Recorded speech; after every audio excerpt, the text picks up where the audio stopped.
Comment la Révolution transforme-t-elle la France ? Les contestations de l'ordre établi et la circulation des idées nouvelles. Les philosophes des Lumières comme Voltaire ou Montesquieu développent des idées qui se diffusent dans la seconde moitié du XVIIIe siècle. À leurs yeux, il est légitime de critiquer les institutions. L'idée qu'il existe des droits propres à l'être humain chemine. En France, avant la Révolution de 1789, le pays est gouverné par un roi. C'est une monarchie absolue de droit divin. C'est le tiers-état qui paie les impôts, le clergé et la noblesse qui bénéficient des privilèges comme celui d'occuper des fonctions importantes dans l'armée ou l'administration.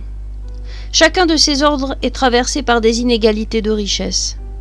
C'est ainsi que parmi les membres du tiers-état, les paysans sont les plus pauvres. Certains sont dans la misère à cause des impôts et des mauvaises récoltes dues aux intempéries. Ces mauvaises récoltes font que le blé est plus cher, ce qui touche aussi les habitants des villes les plus modestes. Les caisses de l'État sont vides, la révolte gronde. Le roi change plusieurs fois de ministre, mais le système des privilèges les empêche d'agir. Les années 1780 sont marquées par une agitation sociale. Ne sachant que faire, le roi convoque les États généraux pour la première fois depuis 1614. Ils s'ouvrent à Versailles, le 5 mai 1789. Les États généraux réunissent les représentants des trois ordres de la nation, le clergé, la noblesse et le tiers-état. Les événements qui vont suivre sont totalement inédits. C'est le début de la Révolution française. La proclamation de la liberté et de l'égalité.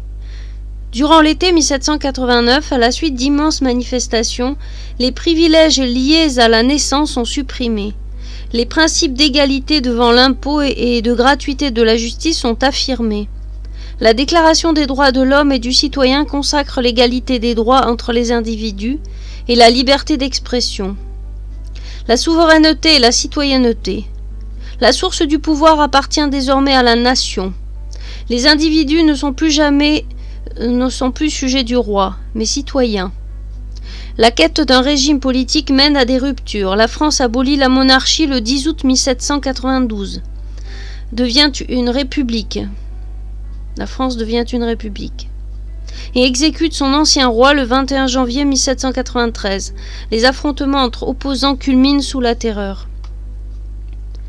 L'installation du consulat et de l'Empire. Les continuités et les ruptures. Le Code civil napoléonien 1804 réalise un souhait de la Révolution. Il unifie pour la première fois les règles de droit concernant les personnes et les biens sur tout le territoire.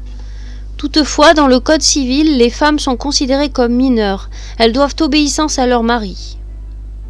Les guerres napoléoniennes. Napoléon Bonaparte, qui a pris le pouvoir en 1799 par un coup d'État, devient empereur en 1804.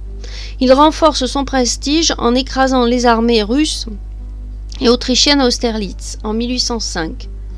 Mais une coalition bat l'empereur à Waterloo en 1815. Maintenant, les notions. Alors, les privilèges, ce sont les avantages accordés à une partie de la population. La nation, c'est un ensemble d'individus qui ont le sentiment d'être unis et qui vivent sous une loi commune. La République, c'est le régime dans lequel le pouvoir est exercé par des personnes élues.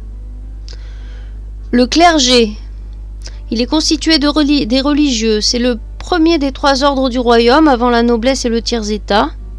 Il tire ses revenus de son immense propriété foncière, terres et immeubles, de ses placements financiers et de la perception de la dîme qui est un impôt. C'est 10% de la récolte. Exempt de la plupart des impôts royaux, il verse au roi chaque année le don gratuit, dont il fixe lui-même le montant. Le clergé catholique a à sa charge l'état civil, l'assistance aux pauvres et aux malades, l'enseignement. La noblesse. La noblesse, qui comptait à peine 2% de la population totale, est le second ordre du royaume, après le clergé catholique. De la même manière que le tiers-état comptait des bourgeois souvent aisés, la noblesse n'était pas toujours riche. L'ancienneté comptait plus que le titre, sauf celui de duc. On distinguait en théorie la noblesse d'épée, dite féodale, chevaleresque ou d'extraction, suivant la date de filiation prouvée. Et les familles anoblies, souvent par l'achat de charges de l'État, les offices. Les privilèges de la noblesse étaient essentiellement fiscaux. La noblesse était exemptée de la taille et de ses nombreux suppléments. Le tiers-État, il est constitué de paysans, d'artisans et de bourgeois. En 1789, il doit payer tous les impôts.